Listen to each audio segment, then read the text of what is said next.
मध्य प्रदेश के ग्वालियर शहर में घटी दिल दहला देने वाली एक ऐसी घटना जिसने पूरे देश को एक ऐसा सबक सिखा दिया जिसके बाद से लोग अब किसी पर विश्वास करने से पहले 10 बार सोचेंगे।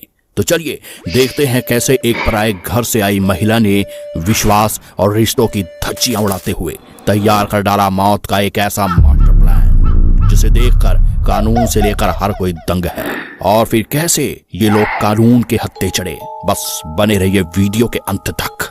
ये सच्ची घटना मध्य प्रदेश के ग्वालियर शहर की है। ग्वालियर का एक इलाका पड़ता है इंदरगंज। इंदरगंज की रहने वाली मीनाक्षी महेश्वरी यहाँ एक अपार्टमेंट में 3rd फ्लोर पे रहती थी। 17 मार्च को करीब दोपहर के 2 बजे के आसपास मीनाक्षी नाम की गृहिणी अपने घर का सारा काम निपटाने के बाद बेड पे आराम कर रही थी।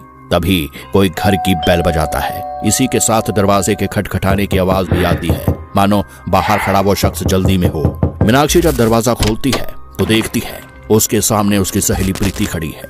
प्रीति उसी के नीचे 2nd फ्लोर पर अपने पति और 2 बच्चों के साथ रहती है। प्रीति के पति का नाम है हेमंत जैन। दरअसल प्रीति मीनाक्षी के सामने बदहवास स्थिति में खड़ी थी और रोते हुए कहती है कि दीदी जल्दी से मेरे घर पे चलिए, मेरे पति का एक्सीडेंट हो गया है। जैसे ही मीनाक्षी ये बात सुनती है तो वो घबरा जाती है और तुरंत चप्पल पहनकर तेजी से 2nd फ्लोर की तरफ जाते हुए प्रीति से ये पूछने लगती है कि कहाँ और कैसे हुआ ये सब। इस पर प्रीति मीनाक्षी को जवाब देते हुए कहती है कि मैं किचन में थी कि तभी करीब 1 घंटे पहले आकर इन्होंने दरवाजे पे बेल बजाई और जैसे ही मैंने दरवाजा खोला वो मेरे शरीर पे गिर गए।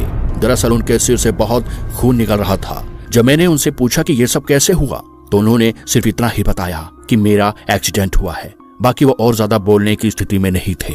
इतने में मीनाक्षी उस कमरे में पहुंचती है जहां वाकई में हेमंत अपने बेड पे पड़ा था। बेड की चादरों पर काफी खून भी लगा हुआ था। मीनाक्षी जैसे ही ये सब नजारा देखती है तो पड़ोस में ही रहने वाले डॉक्टर पंकज को तुरंत बुलाती है। डॉक्टर पंकज जब हेमंत को देखते हैं तो मीनाक्षी और प्रीति से कहते हैं कि इन्हें तुरंत लेकर हॉस्पिटल जाना होगा। प्रीति और मीनाक्षी तुरंत ही हेमंत को लेकर अस्पताल पहुंचती है। लेकिन डॉक्टर जब हेमंत को चेक करते हैं तो पता लगता है कि हेमंत मर चुका है। डॉक्टर ने जब ध्यान से बॉडी की तफ्तीश की तो वह अपने तजुर्बे से समझ गए कि ये घाव किसी तरह के एक्सीडेंट की वजह से तो नहीं लग रहे हैं, जिसके चलते वो डॉक्टर इस बात की जानकारी नजदीकी पुलिस थाने में दे देता है। पुलिस को जैसे ही ये सूचना मिलती है वो तुरंत ही अपनी टीम के साथ अस्पताल पहुंच जाते हैं और देखते हैं कि वहां पे एक महिला चीख चीख के रो रही थी और ये महिला हेमंत की वाइफ प्रीति ही थी। दरअसल प्रीति इस स्थिति में भी नहीं थी कि पुलिस उससे कुछ पूछताछ कर सके, इसीलिए पुलिस वहां खड़ी मीनाक्षी से पूछताछ करती है। मीनाक्षी पुलिस को वो सारी बात बताती है जो प्रीति उसे बता चुकी थी। लेकिन मीनाक्षी जब ये सारी बातें पुलिस को बताती है तो पुलिस को कुछ अटपटा सा लगता है। दरअसल पुलिस को मीनाक्षी की बातों पर यकीन ही नहीं हो रहा होता है, क्योंकि इससे कुछ भी क्लियर नहीं हो रहा था कि असल में हेमंत को ये चोट कैसे लगी। इसलिए पुलिस सबसे पहले हेमंत की डेड बॉडी को अपने कब्जे में लेती है और उसे पोस्टमार्टम के लिए भेज देती है।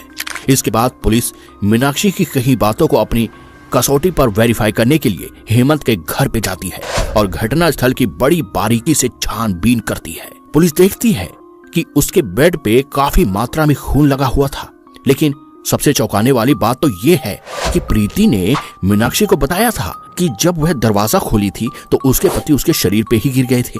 लेकिन जब पुलिस प्रीति के कपड़ों को चेक करती है तो प्रीति के कपड़ों पे एक भी खून के धब्बे नहीं थे, जिसके चलते अब पुलिस केस की तह तक जाते हुए सच्चाई का पता लगाती है।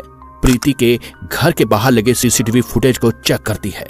जिस वक्त हेमंत की मौत हुई थी उसके करीब 1 घंटा पहले की सीसीटीवी रिकॉर्डिंग देखी जाती है, जिसमें पुलिस को एक चौंकाने वाला दृश्य दिखाई देता है और यही दृश्य पुलिस को पूरा केस सोल्व करने में किस तरह से मील का पत्थर साबित होता है। चलिए देखते हैं। पुलिस ने सीसीटीवी रिकॉर्डिंग में देखा कि 2 व्यक्ति घर के अंदर जाते हुए दिखाई देते हैं और दोनों व्यक्ति बारी बारी से बाहर भी आते हुए दिखाई देते हैं। दरअसल दोनों के जाने के बाद प्रीति भी अपने घर के बाहर निकलते हुए और थोड़ी देर के बाद अंदर जाते हुए दिखाई देती है। लेकिन उस पूरे समय के दौरान सीसीटीवी में हेमंत ना तो अंदर से बाहर जाते हुए दिखाई देता है और ना ही बाहर से अंदर आते हुए दिखाई देता है। इसके बाद पुलिस उन दोनों व्यक्तियों के बारे में पता लगाती है तो पता चलता है कि उनमें से एक का नाम है मोहन गुप्ता, जो दानाखुल इलाके का रहने वाला है, और दूसरे का नाम है आदेश जैन, जो सुमावली का रहने वाला है। अब सवाल ये उठता है कि आखिर इन दोनों का हेमंत से क्या लेना देना था और वारदात के दौरान ये लोग इनके घर क्या कर रहे थे। शक और सवालों की इस लड़ी को उजागर करने के लिए पुलिस की एक टीम आदेश के घर और एक टीम मोहन के घर दस्तक देती है। अब वहां से पता चलता है कि दोनों अपना अपना घर छोड़कर फरार हो चुके हैं और मोबाइल भी स्विच ऑफ कर रखे हैं। पुलिस अब इन दोनों के घर वालों के ऊपर दबाव डालना शुरू कर देती है। दबाव की वजह से आखिरकार उसी रात को करीब 1:30 बजे के आसपास आदेश अपने बड़े भाई को लेकर थाने में पहुंच जाता है। जब आदेश थाने में आता है तो पुलिस उससे पूछताछ करती है तो आदेश पुलिस वालों को कहता है कि मुझे इस बारे में कुछ भी नहीं पता। हाँ, ये सच है कि उस दिन मैं हेमंत के घर गया था, लेकिन वहां आने के लिए मुझे मोहन ने कहा था।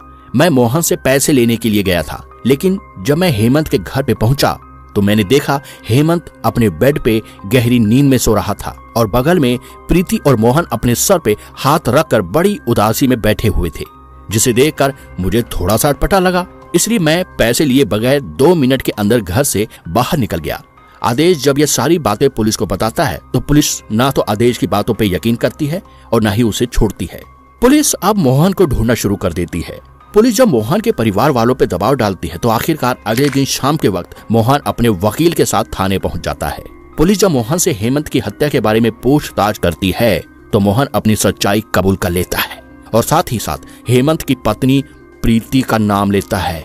जैसे ही मोहन प्रीति का नाम लेता है तो पुलिस प्रीति को भी अपनी कस्टडी में लेकर उसे थाने लाती है। पुलिस अब प्रीति से कहती है कि हेमंत ने हमें सब बता दिया है, इसलिए अच्छा होगा कि तुम हमें सब सच सच बता दो। अब कुछ ही देर बाद प्रीति टूट जाती है और पुलिस के सवालों में फंस जाती है, जिसके चलते वो भी अपना जुल्म कबूल कर लेती है और अपनी करतूतों को एक एक करके बयां करना शुरू करती है। चलिए अब समझते हैं कि आखिर क्यों प्रीति को ऐसा करने की जरूरत पड़ी और किस तरह से प्रीति ने मोहन के साथ मिलकर इस घिनौने वारदात को अंजाम दिया था। दरअसल हेमंत के एक बड़े भाई हैं जिनका नाम है भागचंद, जो कि ग्वालियर के खिचड़ी मोहल्ला गंज में रहते हैं। अब जहाँ पे भागचंद रहते हैं उन्हीं के बगल में शुक्ला परिवार भी रहता है। दरअसल भागचंद और शुक्ला परिवार के बीच इतनी नजदीकियां होती है कि दोनों एक दूसरे के घर भी आते जाते रहते हैं। इधर हेमंत भी जब भी अपने भाई के घर पे जाता है तो वो शुक्ला जी के घर भी जरूर जाता है। यही हेमंत की मुलाकात प्रीति से होती है, जो कि इसी शुक्ला परिवार की रहने वाली है। प्रीति खूबसूरत थी, स्वभाव की अच्छी थी और अच्छे घर से थी, जिसके चलते हेमंत प्रीति को अपना दिल दे बैठता है। अब यहीं से एक लव स्टोरी शुरू होती है। इसी चक्कर में हेमंत प्रीति के घर अक्सर आता जाता रहता, जिसके चलते दोनों में प्रेम प्रसंग शुरू हो जाता है। इधर प्रीति भी हेमंत को पसंद करने लगी थी। समय बीतता है, अब दोनों शादी करने का फैसला कर लेते हैं, लेकिन शादी की मंजूरी उनके परिवार वाले नहीं देते। इसलिए हेमंत और प्रीति अपने घर वालों के खिलाफ जाकर लव मैरिज कर लेते हैं, जिसके चलते प्रीति के परिवार वालों की काफी बदनामी होती है। इसलिए प्रीति के परिवार वाले वहां से अपना मकान बेचकर किसी दूसरी जगह चले जाते हैं। इधर हेमंत भी जब प्रीति से शादी कर लेता है तो प्रीति को लेकर कैंथावली इलाके में आ जाता है और यहाँ पे एक किराए का कमरा लेकर अपनी पत्नी के साथ रहने लगता है। कैंथावली इलाके में जिस फ्लैट में हेमंत अपनी पत्नी के साथ रह रहे थे, वहीं उन्हीं के ऊपर वाले फ्लैट में मोहन गुप्ता भी रहता है। आसपास रहने की वजह से मोहन और हेमंत के बीच में काफी गहरी दोस्ती हो जाती है। इसके बाद से हेमंत एक शीतला माता साड़ी सेंटर के नाम से एक शॉप खोलता है और थोक में साड़ी बेचने का काम शुरू कर देता है। धीरे धीरे जब समय गुजरता है तो हेमंत का बिजनेस बहुत अच्छे से चलने लगता है। अब जल्दी ही हेमंत एक आम इंसान से करोड़पति होने तक का सफर तय कर लेता है। बिजनेस काफी बढ़ गया था और इसी के साथ काम भी, जिसके चलते हेमंत अब घर पर बहुत कम ही रहता था। वो परिवार को भी समय नहीं दे पाता था, जिसके चलते जब भी हेमंत घर आता तो उसकी प्रीति से लोग झोंक होती रहती थी। वह अक्सर सूरत शहर जाता है और वहीं से मार्केटिंग कर अपना बिजनेस चलाने लगता है। हेमंत जब अपने बिजनेस के सिलसिले में सूरत शहर जाता है तो अपनी पत्नी और बच्चों की देखरेख करने की जिम्मेदारी मोहन के ऊपर ही छोड़ देता है। अब इसी दोस्ती का फायदा उठाकर मोहन हेमंत के घर पे आना जाना शुरू कर देता है। बार बार मोहन जब हेमंत के घर पे आना जाना शुरू करता है तो इसी दरमियान जब हेमंत घर पे नहीं होता है तो मोहन उसकी पत्नी प्रीति से बातचीत करता है। प्रीति की सुंदरता देख मोहन के अंदर वासना जन्म लेती है। बातचीत करते करते आखिरकार मोहन और प्रीति दोनों एक दूसरे के करीब आ जाते हैं और एक दिन ऐसा समय आ जाता है कि दोनों के बीच घर के अंदर ही अवैध संबंध बन जाते हैं। और एक बार जब यह सिलसिला शुरू होता है तो कभी रुकने का नाम नहीं लेता है।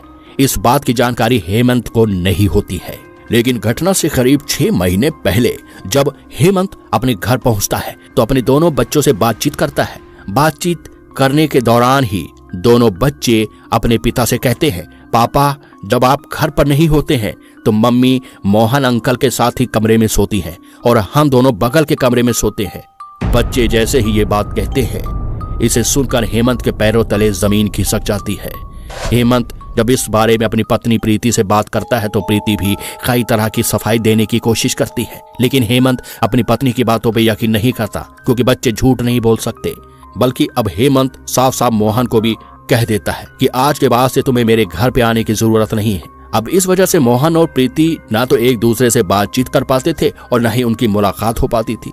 इधर हेमंत को कहीं ना कहीं ये डर लगा रहता था कि आज नहीं तो कल दोनों एक दूसरे के साथ फिर से न हो जाए। इसलिए हेमंत वो घर छोड़कर अपनी बीवी बच्चों को लेकर इंदरगंज चला जाता है और यहीं एक अपार्टमेंट में अपना फ्लैट खरीदकर अपनी पत्नी और बच्चों के साथ रहने लगता है। इधर जब हेमंत काम के सिलसिले से कुछ दिन के लिए सूरत चला जाता है तो उधर इसी मौके का फायदा उठाकर प्रीति फिर से मोबाइल पर मोहन से बातचीत ही नहीं बल्कि अब मुलाकात भी करना शुरू कर देती है। लेकिन जब कुछ महीने का समय गुजरता है तो प्रीति को यह लगने लगता है कि आखिरकार इस तरीके से कब तक मोहन से ऐसे मुलाकात करती रहूंगी। इसलिए प्रीति जब एक दिन मोहन से मुलाकात करती है तो वह उससे कहती है कि इस तरह डर डर कर हम कब तक ऐसे मिलते रहेंगे। प्रीति की बात सुन मोहन कहता है कि हम दोनों घर छोड़कर भाग जाते हैं।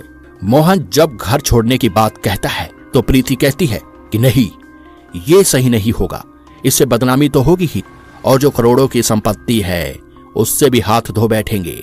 अब संपत्ति की लालच और प्यार में अंधी 2 बच्चों की मां ने अब एक ऐसा प्लान तैयार किया जिसे सुनकर मोहन के भी होश उड़ गए। उसने मोहन से कहा कि हम हेमंत को ही रास्ते से हटा देते हैं और ये कुछ इस तरीके से किया जाएगा जिससे सांप भी मर जाए और लाठी भी ना टूटे। इस तरह दोनों मिलकर मर्डर का पूरा प्लान तैयार करते हैं। पूरा प्लान तैयार हो जाने के बाद अब दोनों सही समय का इंतजार करते हैं ताकि इस वारदात को अंजाम दिया जा सके, जिसके चलते प्रीति अपने बेटे को बुआ के घर भेज देती है। 15 मार्च को हेमंत जब अपना काम निपटाकर घर पहुंचता है तो उसी दिन से प्रीति हेमंत को कुछ नशे की गोलियां देना शुरू करती है चुपके से। फिर तारीख आती है 17 मार्च, जब सुबह सुबह प्रीति अपने पति को चाय पीने के लिए देती है तो उसी चाय में नींद की ज्यादा गोलियां मिला देती है, जिससे पीने के बाद हेमंत काफी गहरी नींद में सो जाता है। बेटा स्कूल गया हुआ था।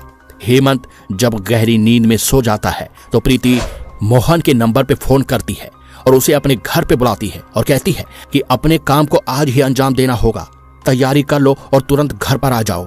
इधर जब मोहन प्रीति के घर पे पहुंचता है तो उसी दरमियान उसका दोस्त आदेश भी उसके नंबर पे फोन करता है कुछ पैसों के लिए। जब आदेश पैसों की डिमांड करता है तो मोहन कहता है मैं हेमंत के घर पे हूँ, वहीं पर आ जाओ। इधर आदेश जब हेमंत के घर पे पहुंचता है तो उसके घर का नजारा देखकर उसे थोड़ा सा अटपटा लगता है, इसलिए आदेश बिना पैसे लिए वहां से 2 मिनट के अंदर घर से निकल जाता है। लेकिन आदेश जैसे ही हेमंत के घर से बाहर निकलता है उसके बाद मोहन और प्रीति हेमंत का गला दबाकर हत्या करने लगते हैं और हेमंत जब छटपटाने लगता है तो मोहन उसके सर पर धारदार हथियार से हमला कर देता है और किसी भारी वस्तु से उसका सिर फोड़ देता है। इस वजह से भारी घाव के चलते और अधिक खून बह जाने की वजह से हेमंत की मौत हो जाती है। इसके बाद मोहन घर से चला जाता है और इधर प्रीति फटाफट अपने कपड़े उतारती है और उन्हें अच्छे से धोकर छत पर डाल देती है। इसके बाद प्लान के मुताबिक दूसरे कपड़े पहनकर प्रीति अपने घर से बाहर निकलती है और 3rd फ्लोर पर जाकर मीनाक्षी से झूठ बोलती है कि उसके पति का एक्सीडेंट हो गया है और वह मेरे ही घर पे बदहवास स्थिति में पड़े हैं। वाकई में जब प्रीति पुलिस को यह सारी कहानी बताती है तो पुलिस आदेश को तो छोड़ देती है लेकिन मोहन को गिरफ्तार कर लेती है। इसके बाद पुलिस अगले दिन मोहन और प्रीति को जिला अदालत में पेश करती है, जहां से इन दोनों को जेल भेज दिया जाता है।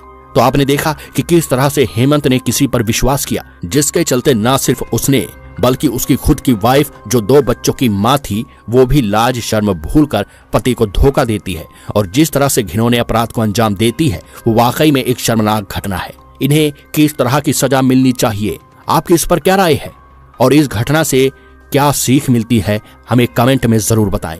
नए हो तो चैनल को सब्सक्राइब कर लो और फिर से मिलेंगे एक नई क्राइम वीडियो के साथ।